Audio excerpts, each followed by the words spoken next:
बच्चों, कल हमने कक्षा 11 के आरोह भाग 1 के काव्य खंड में कबीर जी का जो पाठ है उसका पहला पद पढ़ा। आज दूसरा पद पढ़ेंगे कबीर जी का, जिसका शीर्षक है संतो देखत जग बौराना।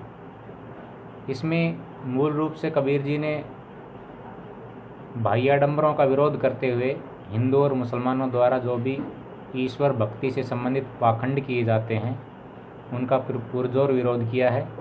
अपने सहज सरल भाषा में कबीर जी जो भी विपरीत दिखता था उसको खरी खरी सुना देते थे। ये कबीर की मुख्य विशेषताओं में से एक है कि कबीर जी की भाषा का खरापन अपने आप में विशिष्ट है। तो मैं इसको पहले पढ़ देता हूँ एक बार कि संतो देखत जग बौराना, संतो देखत जग बौराना, साँच कहो तो मारन धावे, झूठे जगपति आना। नेमी देखा धर्मी देखा, प्रात करई असनाना। आत्म मारि पखान नहीं पूजे, उनमें कछु नहीं जाना।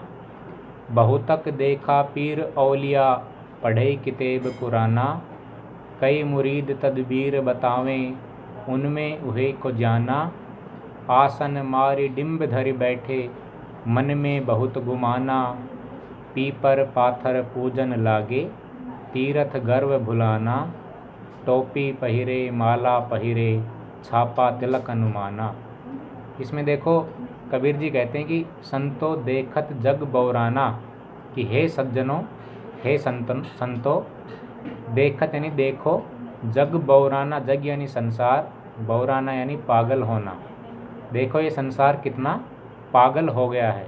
अब संसार को पागल क्यों कहा है वो दूसरी पंक्ति में स्पष्ट कर रहे हैं कबीर जी कि साँच कहो तो मारन धावे, झूठे जगपति आना। साँच यानी सत्य, मारन यानी मारना, धावे यानी दौड़ते हैं, पतियाना यानी विश्वास करना।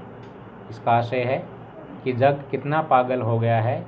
साँच कहो तो मारन धावे, अगर सच कहते हैं तो ये संसार मारने के लिए दौड़ता है। झूठे जगपति आना, और झूठी बात पर जो ये जग है, संसार है, वो पतियान यानी शीघ्र विश्वास कर लेता है। आगे कहते हैं कि नेमी देखा धर्मी देखा, प्रात करई असनाना, कि मैंने खूब सारे नियम से चलने वाले नेमी, धर्म पर अडिग रहने वाले धर्मी देखे हैं, जो प्रातः सुबह सुबह उठते ही स्नान ध्यान करके पूजा पाठ में तल्लीन हो जाते हैं। लेकिन ऐसे दिखावे की पूजा का कबीर पुरजोर विरोध करते हैं। इसीलिए वो कहते हैं कि वो नेमी धर्मी कहलाने वाले और सुबह उठते ही स्नान करने वाले जो लोग हैं, वो आत्म मारी पखान ही पूजे, वो अपनी आत्मा को मारकर पखान ही यानी पत्थरों को पूजे यानी पूजते हैं। यानी पत्थरों को पूजने का कबीर ने विरोध किया है। निर्गुणवादियों की एक विशेषता रही है कि वो ईश्वर को एक मान करके ईश्वर को प्रत्येक मनुष्य के हृदय में निवास स्थान उनका मानते हैं, न कि बाहर जाकर मंदिर मस्जिदों में जाकर पूजना। वो सगुण भक्ति में आता है। वो सगुण भक्ति का निर्गुण वाले विरोध करते हैं। इसलिए कबीर जी कहते हैं कि अपनी आत्मा को मार करके जो पत्थरों को पूजते हैं उनमें कछु नहीं जाना, उनमें कुछ भी ज्ञान नहीं है। अब अर्थात अज्ञानवश वे पत्थरों को पूजने के लिए जाते हैं। ईश्वर पत्थरों को पूजने में नहीं, घर से बाहर कहीं मंदिर मस्जिद तीर्थ स्थानों पर घूमने से नहीं मिलते, बल्कि वो तो प्रत्येक मनुष्य के हृदय में निवास करते हैं। तो यहाँ तक तो इन दो पंक्तियों में कबीर ने हिंदुओं के पाखंडों पर विरोध जताया है। अगली जो पंक्ति है उसमें मुसलमानों के बाह्य आडंबरों पर वो कटाक्ष कर रहे हैं। देखो कहते हैं कि कै मुरीद बहुतक देखा पीर औलिया, पढ़े किताब कुराना। कै मुरीद तदबीर बतावे, उनमें उहे को जाना, कि मैंने बहुत सारे पीर औलिया देखे हैं। पीर औलिया यानी मुसलमानों के जो गुरु हैं उनके बारे में कह रहे हैं कि बहुतक देखा पीर औलिया, पढ़े किताब कुराना। वो अनेक तरह के किताब यानी ग्रंथ, कुरान से संबंधित ग्रंथ और कुरान रूपी जो ग्रंथ हैं उनको पढ़ते हैं। और कई मुरीद तदबीर बतावे, मुरीद का अर्थ होता है शिष्य, और तदबीर यानी उपाय। और वो पीर औलिया मुस्लिम धर्मगुरु अपने शिष्यों को तरह तरह के उपाय सुझाते रहते हैं, और वो लोगों को उपाय सुझाने वाले स्वयं बिल्कुल भी किसी तरह की जानकारी नहीं रखते हैं। अगली पंक्ति में यही कहा है कि उनमें उहे को जाना, उनमें स्वयं का कोई ज्ञान नहीं है, वो अज्ञानता से घिरे रहते हैं। आगे कहते हैं कि आसन मारी डिम्ब धरी बैठे, मन में बहुत गुमाना। अनेक तरह के पाखंडों को करते करते समाधि धारण कर लेते हैं, आसन मार कर बैठ जाते हैं। डिम्ब धरी बैठे, डिम्ब धरकर बैठना यानी घमंड में बैठना। और मन में बहुत गुमाना, उनके हृदय में भी बहुत सारा घमंड समाया रहता है, अर्थात किसी तरह का घमंड कबीर को स्वीकार्य नहीं है। आगे कहते हैं कि पीपर पाथर पूजन लागे, तीर्थ गर्व भुलाना। इसमें भी हिंदुओं के पाखंडों पर कटाक्ष करते हुए कबीर जी कह रहे हैं कि पीपर पाथर पूजन लागे। पीपर यानी पीपल को, पाथर यानी पत्थर को। हिंदू लोग पीपल आदि को देवता मानकर उनकी पूजा करते हैं, और पाथर यानी पत्थरों की मूर्ति की पूजा करते हैं। और तीर्थ, अनेक तरह के धार्मिक तीर्थ स्थलों पर जाकर खुद को ईश्वर के सामीप्य में लाने का प्रयास करते हैं। गर्व यानी घमंड में रहते हैं, भुलाना और ईश्वर को भुला देते हैं, यानी ईश्वर, सच्चा ईश्वर घर पर बैठे भी उनके नाम स्मरण से प्राप्त किया जा सकता है, ये कबीर जी कहते हैं। इसके लिए पीपल को, पत्थरों को पूजना और तीर्थ आदि स्थानों पर जाकर उनको पूजना व्यर्थ बताया है। आगे कहते हैं कि टोपी पहिरे माला पहिरे, छाप तिलक अनुमाना। और वो लोग टोपी धारण कर लेते हैं, माला पहन लेते हैं, और अनेक तरह के तिलक आदि के छापे लगा लेते हैं माथे पर। और इन सब से ही उनका अनुमान लगाया जा सकता है कि ये कितना आडंबर कर रहे हैं। आगे कवि कहते हैं कि साखी शब्द ही गावत भूले, आत्म खबरी न जाना। यहाँ एक और विशेषता है कबीर जी की, जो निर्गुणवादी बताते हैं कि आत्म खबरी, स्वयं को जान लिया है अगर आपने, तो पूरे संसार को जान लिया है और परमात्मा को भी जान लिया है। परमात्मा को जानने से पहले स्वयं को जानना अत्यंत आवश्यक है। इसलिए साखी शब्द ही गावत भूले, वो साखी को और शब्दों को गाना भूल गए हैं। साखी शब्द ही गावत भूले, आत्म खबरी न जाना। साखी शब्द का यहाँ अर्थ है, देखो साखी कबीर जी जो देखते सुनते थे अपनी आँखों से, साक्ष्य यानी अपनी आँखों से जो भी देखकर अनुभव करते थे वही उन्होंने लिखा है, इसलिए उनके दोहों को साखी भी कहते हैं। तो वही साखी जो ईश्वर से जुड़ी हुई है। और शब्द ही यानी शब्द को, शब्द का यह अर्थ है गुरु द्वारा अपने शिष्य को दिए जाने वाला जो मंत्र है, यानी नाम स्मरण। निर्गुणवादी प्रत्येक कवि नाम स्मरण को प्रमुख स्थान देते हैं।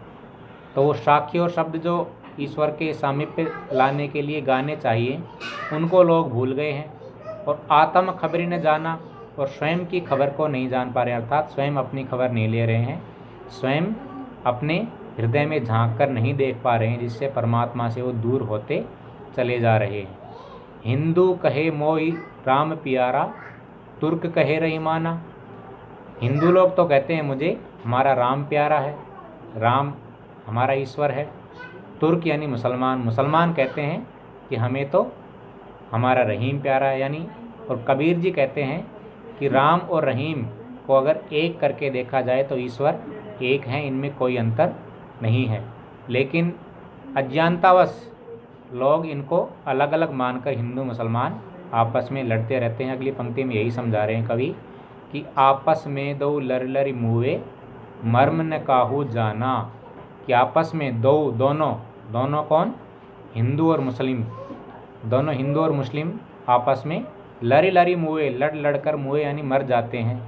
मर्म न काहू जाना, और जो मर्म की बात है, असल सत्य है ईश्वर के बारे में, जो असल ज्ञान है उनको बिल्कुल भी कोई नहीं जान पाता है और आपस में ही लड़ते रहते हैं। घर घर मंत्र देत फिरत हैं, महिमा के अभिमाना। और ऐसे लोग घर घर जाकर अपनी महिमा मंडित करने के लिए अपने महिमा में अपने को गर्व से भरकर वो तरह तरह के उपाय और ईश्वर प्राप्ति के मंत्र देते रहते हैं कि ईश्वर प्राप्ति वहाँ जाने से होगी, वहाँ जाने से होगी, यानी अनेक तरह के आडंबर लोगों को गुमराह करने के लिए वो बताते रहते हैं। आगे कहते हैं कि गुरु के सहित सिख सब बूढ़े अंत काल पछताना। अगर ऐसे ही पीर औलिया और हिंदू गुरु हो गए जो तरह तरह के मंत्र देकर लोगों को गुमराह करते फिरते रहे, तो ऐसे गुरु के सहित यानी गुरु के साथ ही सिख यानी शिष्य सब बूढ़े, बूढ़े यानी डूब जाएंगे, गुरु सहित शिष्य भी डूब जाएंगे। और अंत काल पछताना, और अंत समय में उनको पछताना पड़ेगा। अंत समय के अर्थ है बुढ़ापे में, या कह सकते हैं कि जब समय निकल चुका होगा और अपने को ईश्वर प्राप्ति के लिए दोबारा से तल्लीन करने की अवस्था नहीं बचेगी, उस समय सबको पछताना पड़ेगा। कहे कबीर सुनो हो संतो, ई सब भर्म भुलाना। कबीर जी कहते हैं कि हे संतो, हे सज्जनों सुनो, ये सब भर्म है, माया जाल है जो हमें भुला देना चाहिए। अर्थात सांसारिक मोह माया के बंधनों में न पड़ के, इन पाखंडों आडंबरों में न पड़ के हमें ईश्वर का सच्चा मार्ग देख करके उनकी पहचान करनी चाहिए। अंतिम पंक्ति में कवि कहते हैं कि केतिक कहो कहा नहीं माने, सहजे सहज समाना। इनको कितना ही कह लो ये कहना नहीं मानेंगे। केतिक कहो कहा नहीं माने, कौन लोग? जो आडंबरों में लिप्त रहते हैं। और सहजे सहज समाना, और ईश्वर की प्राप्ति तो सहज स्वरूप में ही आसानी से हो सकती है। उसके लिए कोई विशेष प्रयास तरह तरह के आडंबरों को करना, छापा तिलक लगाना, मंदिर मस्जिदों में घूमना, तीर्थाटन करना आदि की आवश्यकता नहीं है। वो बिल्कुल सहज रूप से ही ईश्वर की प्राप्ति हो सकती है। तो इस प्रकार कबीर ने उपर्युक्त पद में बाह्य आडंबरों का विरोध करते हुए यह भी बताया है कि यदि स्वयं को जान लें, स्वयं की पहचान जिस मनुष्य ने कर ली, उसको ईश्वर प्राप्ति का मार्ग शीघ्रता से सहज रूप में मिल जाएगा। आशा है समझ में आ गया होगा पूरा पद। फिर भी कोई रह जाता है कोई प्रश्न तो YouTube पर मेरे चैनल पर कमेंट बॉक्स में लिखकर मुझे भेजें। धन्यवाद।